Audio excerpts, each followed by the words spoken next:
नमस्कार, आप देख रहे हैं न्यूज इंडिया। मैं हूं आशिफ इकबाल और आपको सीधे लिए चलते हैं मेजर ध्यानचंद स्टेडियम, जहां प्रधानमंत्री देश को संबोधित कर रहे हैं। ग्लोबल वार्मिंग ऐसे जो ग्लोबल चैलेंजेस है ना, अगर उसका समाधान आपको चाहिए, आइए मेरे आदिवासी परंपराओं की जीवन शैली देख लीजिए, आपको रास्ता मिल जाएगा। आज जब सस्टेनेबल डेवलपमेंट की बात होती है तो हम गर्व से कह सकते हैं कि दुनिया को हमारे आदिवासी समाज से बहुत कुछ सीखने की जरूरत है। हम कैसे पेड़ों से, जंगलों से, नदियों से, पहाड़ों से हमारी पीढ़ियों का रिश्ता जोड़ सकते हैं। हम कैसे प्रकृति से संसाधन लेकर भी उसे संरक्षित करते हैं, उसका संवर्धन करते हैं। इसकी प्रेरणा हमारे आदिवासी भाई बहन हमें लगातार देते रहते हैं। और यही बात आज भारत पूरे विश्व को बता रहा है। साथियों, आज भारत के पारंपरिक और खासकर जनजातीय समाज द्वारा बनाए जाने वाले प्रोडक्ट्स की डिमांड लगातार बढ़ रही है। आज पूर्वोत्तर के प्रोडक्ट्स विदेशों तक में एक्सपोर्ट हो रहे हैं।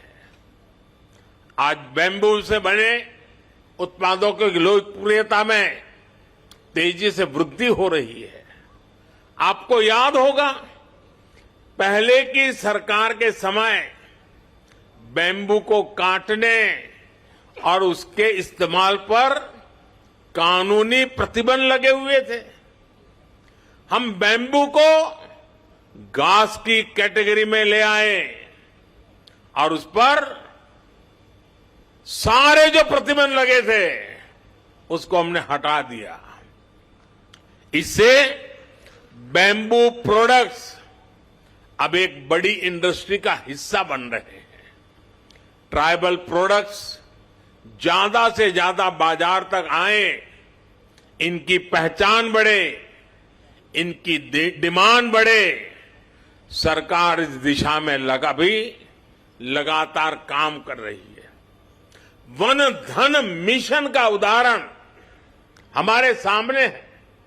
देश के अलग अलग राज्यों में 3000 से ज्यादा वन धन विकास केंद्र स्थापित किए गए हैं। 2014 से पहले ऐसे बहुत कम लघु वन उत्पाद होते थे जो एमएसपी के दायरे में आते थे। अब ये संख्या बढ़कर 7 गुना हो गई है। अब ऐसे करीब 90 लघु वन उत्पाद है जिन पर सरकार मिनिमम सपोर्ट प्राइस एमएसपी दे रही है। 50,000 से ज्यादा वनधन स्वयं सहायता समूह के जरिए लाखों जनजातीय लोगों को इसका लाभ हो रहा है। देश में जो स्वयं सहायता समूहों का एक बड़ा नेटवर्क तैयार हो रहा है, उसका भी फायदा आदिवासी समाज को हुआ है। 80 लाख से ज्यादा स्वयं सहायता समूह, सेल्फ हेल्प ग्रुप्स इस समय अलग अलग राज्यों में काम कर रहे हैं। इन समूहों में 1.25 करोड़ से ज्यादा ट्राइबल मेंबर्स हैं। उसमें भी हमारी माताएं बहनें हैं। इसका भी बड़ा लाभ आदिवासी महिलाओं को मिल रहा है।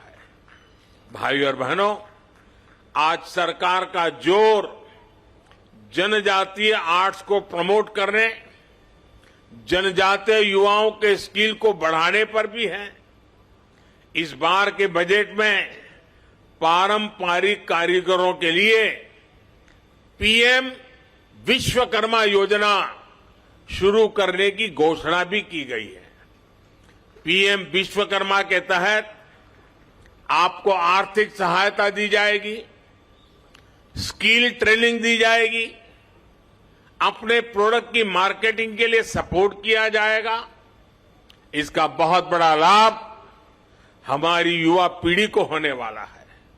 और साथियों, ये प्रयास केवल कुछ एक क्षेत्रों तक सीमित नहीं है। हमारे देश में सैकड़ों आदिवासी समुदाय हैं। उनकी कितनी ही परंपराएं और हुनर ऐसे हैं जिनमें असीम संभावनाएं छिपी है। इसलिए देश में नए जनजातीय शोध संस्थान भी खोले जा रहे हैं।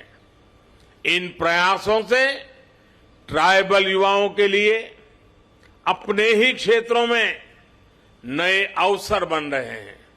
साथियों, जब मैं 20 साल पहले गुजरात का मुख्यमंत्री बना था तो मैंने वहां एक बात नोट की थी। वहां आदिवासी बेल्ट में जो भी स्कूल थे, इतना बड़ा आदिवासी समुदाय था, लेकिन पिछली सरकारों को आदिवासी क्षेत्रों में साइंस स्ट्रीम की स्कूलें बनाने में प्राथमिकता नहीं थी। अब सोचिए, जब आदिवासी बच्चा साइंस ही नहीं पढ़ेगा तो डॉक्टर इंजीनियर कैसे बनता? इस चुनौती का समाधान हमने उस पूरे बेल्ट में आदिवासी क्षेत्र के स्कूलों में साइंस की पढ़ाई का इंतजाम करके किया। आदिवासी बच्चे देश के किसी भी कोने में हो, उनकी शिक्षा, उनका भविष्य, ये मेरी प्राथमिकता है। आज देश में एकलव्य मॉडल आदिवासी विद्यालयों की संख्या में 5 गुना की वृद्धि हुई है। 2004 से 2014 के बीच 10 वर्षों में केवल 90 एकलव्य आदिवासी स्कूल खुले थे, लेकिन 2014 से 2022 तक इन 8 वर्षों में 500 से ज्यादा एकलव्य स्कूल स्वीकृत हुए हैं। वर्तमान में इनमें 400 से ज्यादा स्कूलों में पढ़ाई शुरू भी हो चुकी है। 1 लाख से ज्यादा जनजातीय छात्र छात्राएं इन नए स्कूलों में पढ़ाई भी करने लगे हैं। इस साल के बजट में ऐसे स्कूलों में करीब 40,000 से भी ज्यादा शिक्षकों और कर्मचारियों को भर्ती की भी घोषणा की गई है। अनुसूचित जनजाति के युवाओं को मिलने वाली स्कॉलरशिप में भी 2 गुने से ज्यादा की बढ़ोतरी की गई है। इसका लाभ 30 लाख विद्यार्थियों को मिल रहा है। साथियों, आदिवासी युवाओं को भाषा की बाधा के कारण बहुत दिक्कत का सामना करना पड़ता था, लेकिन नई राष्ट्रीय शिक्षा नीति में मातृभाषा में पढ़ाई के विकल्प को भी खोल दिए गए हैं। अब हमारे आदिवासी बच्चे, आदिवासी युवा अपनी भाषा में पढ़ सकेंगे, आगे बढ़ सकेंगे। साथियों, देश जब आखिरी पायदान पर खड़े व्यक्ति को अपनी प्राथमिकता देता है तो प्रगति के रास्ते अपने आप खुल जाते हैं। हमारी सरकार वंचितों को वरीयता, यही मंत्र को लेकर देश विकास के लिए नए आयाम छू रहा है। सरकार जिन आकांक्षी जिला, आकांक्षी ब्लॉक को विकसित करने का अभियान चला रही है, उसमें ज्यादातर आदिवासी बाहुल्य इलाके हैं। इस साल के बजट में अनुसूचित जनजातियों के लिए दिया जाने वाला बजट भी 2014 की तुलना में 5 गुना बढ़ा दिया गया है। आदिवासी क्षेत्रों में बेहतर आधुनिक इंफ्रास्ट्रक्चर बनाया जा रहा है। आधुनिक कनेक्टिविटी बढ़ने से पर्यटन और आय के अवसर भी बढ़ रहे हैं। देश के हजारों गांव जो कभी वामपंथी उग्रवाद से प्रभावित थे, उन्हें अब 4G कनेक्टिविटी से जोड़ा जा रहा है। यानी जो युवा अलग थलग होने के कारण अलगाववाद के जाल में फंस जाते थे, वो अब इंटरनेट और इंफ्रा के जरिए मुख्य धारा से कनेक्ट हो रहे हैं। ये सबका साथ, सबका विकास, सबका विश्वास और सबका प्रयास, इसकी वो मुख्य धारा है जो दूर सुदूर देश के हर नागरिक तक पहुंच रही है। ये आदि और आधुनिकता के संगम की वो आहट है जिस पर नए भारत की बुलंद इमारत खड़ी होगी। साथियों, बीते 8-9 वर्षों में आदिवासी समाज की यात्रा इस बदलाव की साक्षी रही है कि देश कैसे समानता और समरसता को प्राथमिकता दे रहा है। आजादी के बाद 75 वर्षों में पहली बार देश का नेतृत्व एक आदिवासी के हाथ में है। पहली बार एक आदिवासी महिला राष्ट्रपति जी के रूप में सर्वोच्च पद पर भारत का गौरव बढ़ा रही है। पहली बार आज देश में आदिवासी इतिहास को इतनी पहचान मिल रही है। हम सब जानते हैं कि देश की आजादी की लड़ाई में हमारे जनजातीय समाज के उनका कितना बड़ा योगदान रहा है, कितनी बड़ी भूमिका निभाई थी। लेकिन दशकों तक इतिहास के उन स्वर्णिम अध्यायों पर, वीर वीरांगनाओं के उन बलिदानों पर पर्दा डालने के प्रयास होते हैं। अब अमृत महोत्सव में देश ने अतीत के उन भूले बिसरे अध्यायों को देश के सामने लाने का बिड़ा उठाया है। पहली बार देश ने भगवान बिरसा मुंडा की जन्म जयंती पर जनजातीय गौरव दिवस मनाने की शुरुआत की है। पहली बार अलग अलग राज्यों में आदिवासी स्वतंत्रता सेनानी म्यूजियम खोले जा रहे हैं। पिछले साल ही मुझे झारखंड के रांची में भगवान बिरसा मुंडा को समर्पित म्यूजियम के लोकार्पण का अवसर मिला था। ये देश में पहली बार हो रहा है, लेकिन इसकी छाप आने वाली कई पीढ़ियों में दिखाई देगी। ये प्रेरणा देश को कई सदियों तक दिशा देगी। साथियों, हमें हमारे अतीत को सहेजना है, वर्तमान में करते हुए भावना को शिखर पर ले जाना है और भविष्य के सपनों को साकार करके ही रहना है। आदि महोत्सव जैसे आयोजन इस संकल्प को आगे बढ़ाने का एक मजबूत माध्यम है। हमें इसी एक अभियान के रूप में आगे बढ़ाना है, एक जन आंदोलन बनाना है।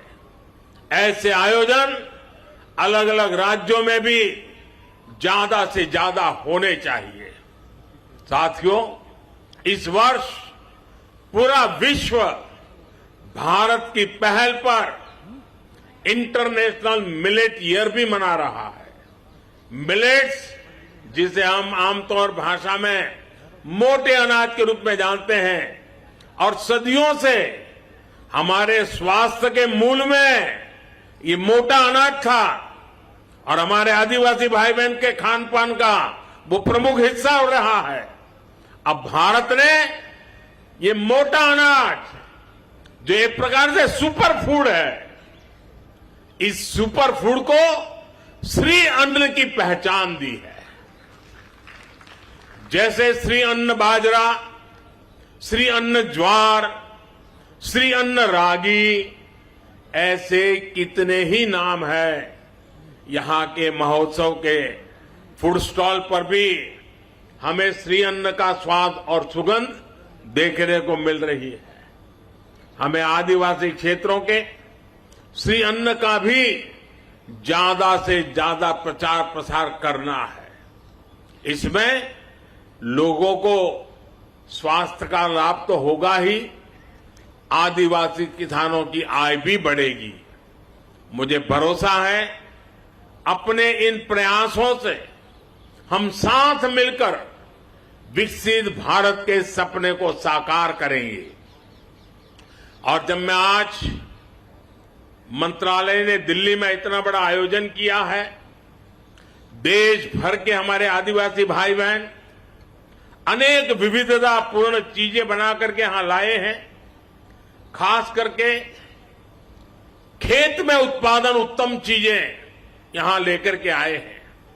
मैं दिल्ली वासियों को, हरियाणा के नजदीक के गुरुग्राम वगैरह इलाके के लोगों को, उत्तर प्रदेश के नोएडा गाजियाबाद के लोगों को आज यहां से सार्वजनिक रूप से आग्रह करता हूं, जरा दिल्ली वासियों को विशेष आग्रह करता हूं कि आप बड़ी तादाद में आइए।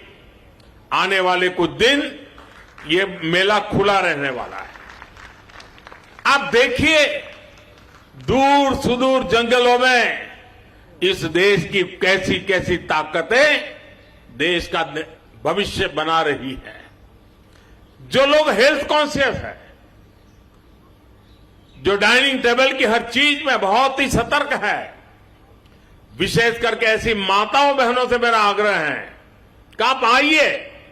हमारे जंगलों की जो पैदावारें हैं वो शारीरिक पोषण के लिए कितनी समृद्ध है, आप देखिए, आपको लगेगा और भविष्य में आप लगातार वहीं से मंगवाएंगे। अब जैसे यहां हमारे नॉर्थ ईस्ट की हल्दी है, खास करके हमारे मेघालय से, उसके अंदर जो न्यूट्रिशनल वैल्यूज हैं वैसी हल्दी शायद दुनिया में कहीं नहीं है। अब जब देखते हैं, पता चलता है, तो लगता है हां अब हमारे किचन में यही हल्दी हम उपयोग करेंगे। और इसलिए मेरा विशेष आग्रह है, दिल्ली, हरियाणा और उत्तर प्रदेश के जो इलाके यहां पास पास में हैं वो यहां आए। और मैं तो चाहूंगा दिल्ली दम दिखाएं कि मेरे आदिवासी भाई बहन जो चीजें लेके आए हैं, एक भी चीज उनको वापस ले जाने का मौका नहीं मिलना चाहिए। सारे के सारे यहां बिक्री हो जानी चाहिए। उनको एक नया उत्साह मिलेगा, हमें एक संतोष मिलेगा। आइए हम मिलकर के इस आदि महोत्सव को चिरस्मरणीय बना दें, यादगार बना दें, बहुत सफल बना करके रखें। आप सबको मेरी तरफ से बहुत बहुत शुभकामनाएं, बहुत बहुत धन्यवाद।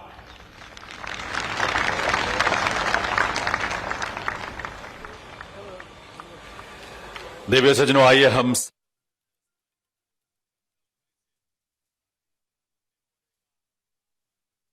आदिवासियों के कल्याण के लिए बहुत सारी योजनाओं की बात की है और उन्होंने कहा कि आदिवासी युवाओं को शिक्षा का अधिकार मिले। सरकार ने बांस पर लगे प्रतिबंध को हटाया है। प्रधानमंत्री ने साफ तौर पे एक बड़ी घोषणा की है।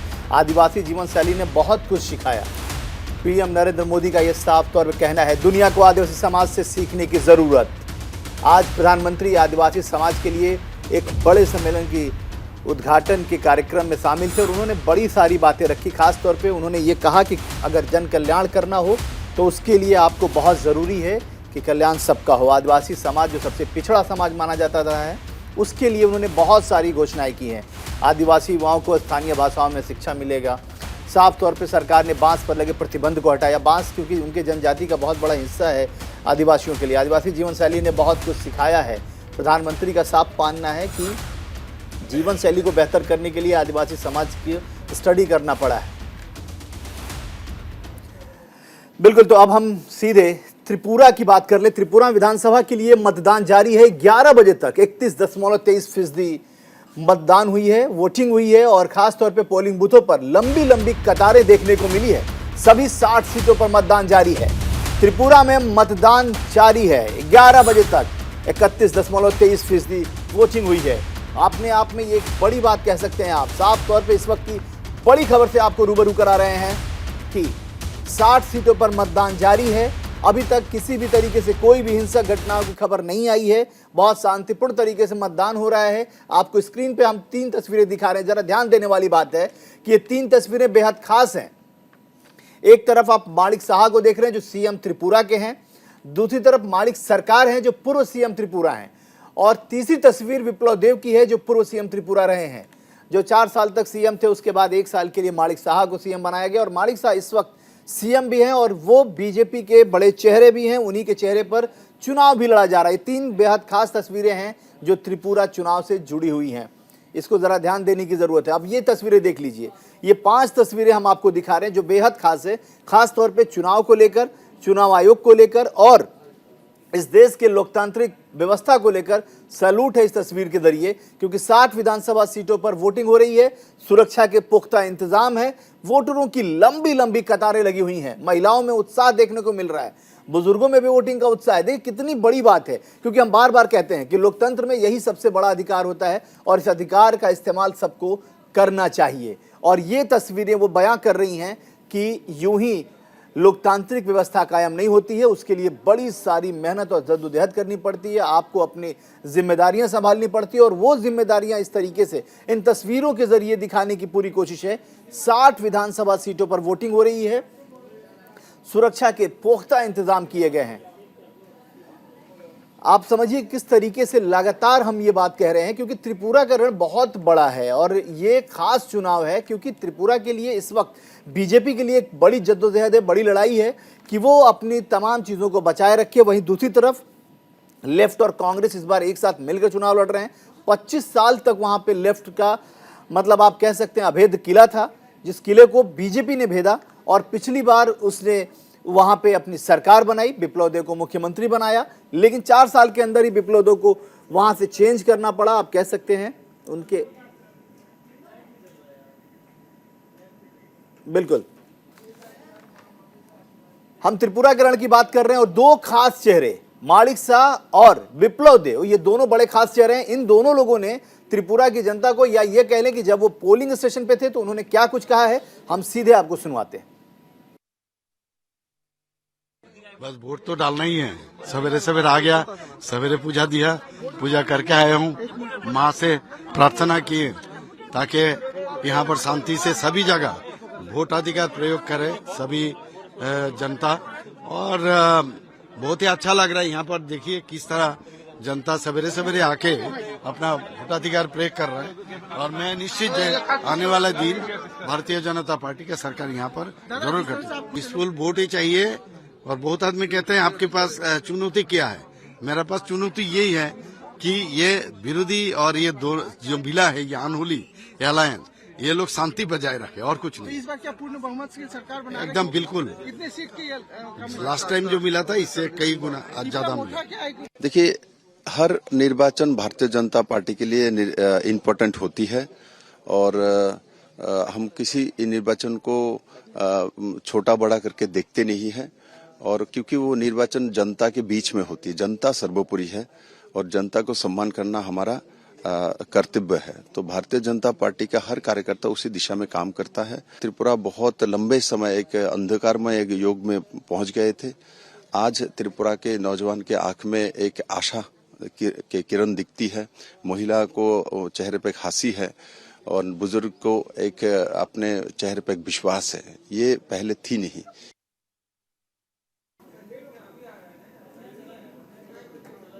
बिल्कुल, तो देखिए अमित शाह ने भी इस पूरे चुनाव को कहा है कि ये तमाम बहनों और भाइयों से उन्होंने आग्रह किया है, अमित शाह ने ट्वीट करके, कि आप भारी से भारी मात्रा में आप पहुँचें, पोलिंग बूथों पर पहुँचें और वोट का अधिकार करें, अपने वोट के अधिकार को समझें और वोट दें। प्रधानमंत्री नरेंद्र मोदी ने भी पूरा त्रिपुरा की जनता को अब एक तरीके से आप कह सकते हैं कि उन्होंने साफ तौर पे कहा कि आप घरों से बाहर निकलिए और अपने मताधिकार का इस्तेमाल कीजिए, बेहतर त्रिपुरा को बनाने के लिए अपना इस्तेमाल कीजिए। बिल्कुल बिल्कुल, तो हम त्रिपुरा की बात कर रहे थे, लेकिन इसी बीच एक अहम खबर आ रही है और खास तौर पे गृह मंत्री अमित शाह दिल्ली पुलिस के एक समारोह में पहुंचे हैं। सीधे हम आपको उसकी तस्वीरें दिखा रहे हैं। आप देखिए मार्च पास्ट का वो साफ तौर पे सलामी ले रहे हैं गृह मंत्री अमित शाह, और ये बड़ा कार्यक्रम है दिल्ली पुलिस का जिसमें गृह मंत्री अमित शाह पहुंचे हैं और तमाम दिल्ली पुलिस के तमाम आला अधिकारी भी वहां मौजूद हैं। वो सबसे पहले जो एक रूल होता है, जो एक तरीके से आप कह सकते हैं कार्यक्रम की शुरुआत होती है, वो मार्च पास्ट से होती है और वो सलामी लेने के लिए अमित शाह इस वक्त, आपको सीधी तस्वीरें आपको दिख रही होंगी, ये दिल्ली पुलिस के स्थापना दिवस कार्यक्रम में शामिल होने के लिए पहुंचे हैं अमित शाह। और आप देख सकते हैं कि वो उन्होंने दिल्ली पुलिस का कैप भी लगा रखा है, एक अपने आप में जेस्चर दिख रहा है। गृह मंत्री अमित शाह का। ऐसे भी बड़े सख्त राजनेता माने जाते हैं गृह मंत्री अमित शाह। और आप सीधी तस्वीरें देख रहे हैं, न्यूज इंडिया पे एक्सक्लूसिव सीधी तस्वीरें आपको दिखाई दे रही हैं कि गृह मंत्री अमित शाह इस वक्त दिल्ली पुलिस के स्थापना दिवस समारोह में मौजूद हैं और वो तमाम टुकड़ियों का निरीक्षण कर रहे हैं। साफ तौर पे आप देख सकते हैं कि कैसे गृह मंत्री ने दिल्ली पुलिस का कैप भी लगा रखा है और साफ तौर पे तस्वीरें